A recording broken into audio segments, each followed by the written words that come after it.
तिकडे शिरपूर नगर परिषदेच्या निकालात भाजपला घवघवीत यश मिळाले आणि त्या विजयानंतर भाजपच्या विजयी उमेदवारांची रॅली काढण्यात येत होती।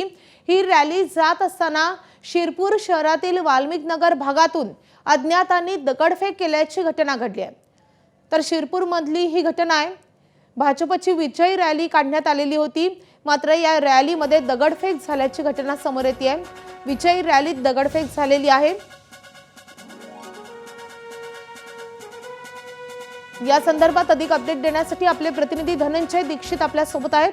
धनंजय, नेमकं काय घडलंय? ही दगडफेक नेमकी कोणी केली आहे?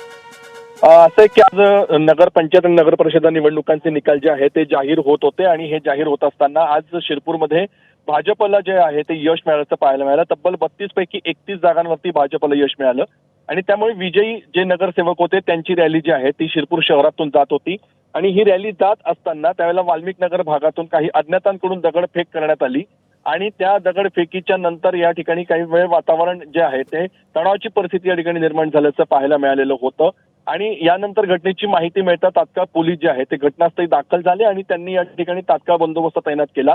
मात्र या घटनेतील काही संशयित जे आहेत ते 2 ते 3 संशयितांना ताब्यात देखील घेण्यात आलेलं आहे आणि सध्या या ठिकाणी पोलीस बंदोबस्त जो आहे तो कायम ठेवण्यात आलेला आहे, तैनात करण्यात आलेला आहे आणि पोलीस देखील या सगळ्या घटनांवरती या ठिकाणी लक्ष ठेवून आहेत।